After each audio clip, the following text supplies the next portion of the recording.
আসসালামু আলাইকুম। আজকে চলে আসলাম ছাদে।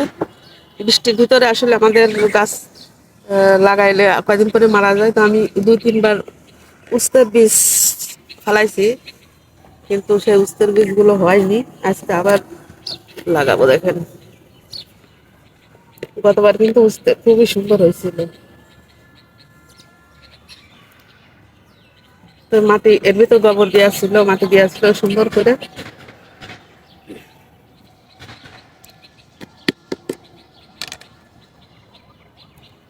দেখেন, ভিজাই রাখছিলাম। আপনারা ভিজাই লাগাবেন উস্তার বীজ, কিন্তু এমনি লাগাইলে তাড়াতাড়ি গজাইতে চায় না। এই জন্য উস্তার বীজগুলো ভিজাই রাখা ভালো। তো দেখেন, বিসমিল্লাহির রহমানির রহিম দিয়ে দিচ্ছি। 1 প্যাকেট বিছি আনছিলাম। এই জায়গায় এতগুলো রাখবো না, হয়ে গেলে চারা হইলে যে কাটা হয় পরে সরাই ফেলবো।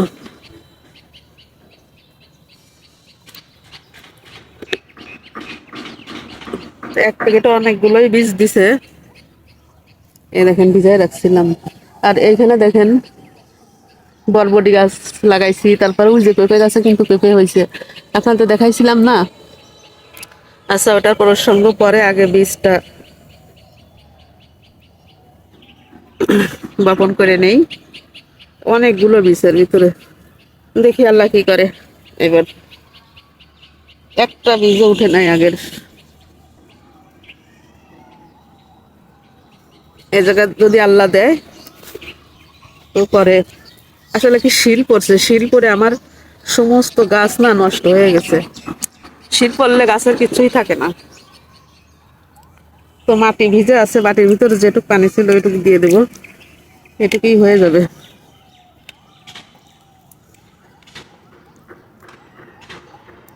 তো যে দিয়ে দিলাম। এর এই লাঠিটা আমার অনেক কাজে লাগে। কি আমার মতন কে কে ছাদ বাগান করে খান?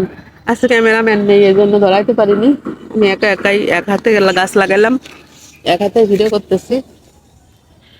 আর দেখেন, সেই আর একটা জিনিস, আমি এবার কিন্তু কমলি শাক লাগাইছি অনেকগুলো, ঠিক আছে? বাচ্চারা ছাদে এসে যা করে দেখেন, বেল টেলে রেখে। আর কাছের থেকে দেখাই, এই দেখেন আমার বরবটি গাছ হয়েছে, মাশাল্লাহ বলবেন। আর এই যে টপের ভিতরে, এই টপের ভিতরে লাগাইছি দেখেন। এই শাকগুলো কিন্তু আমি নিয়ে বাজি করবো, উঠাই ফেলবো। এটা পরগাছা রাখা যাবে না, পরগাছার মতন এই গাছের শক্তিটা কমে যাবে। আর ওই দেখেন আমার অ্যালোভেরা গাছ বৃষ্টিতে কত সুন্দর হয়েছে। আর এইখানে একটা ড্রাগন গাছও লাগানো হয়েছে, কিন্তু দেখেন এই যে। তো যাই হোক, টুকটাক বাগান একদম শেষ হয়ে গেছিল, বাগানে কিছুই ছিল না।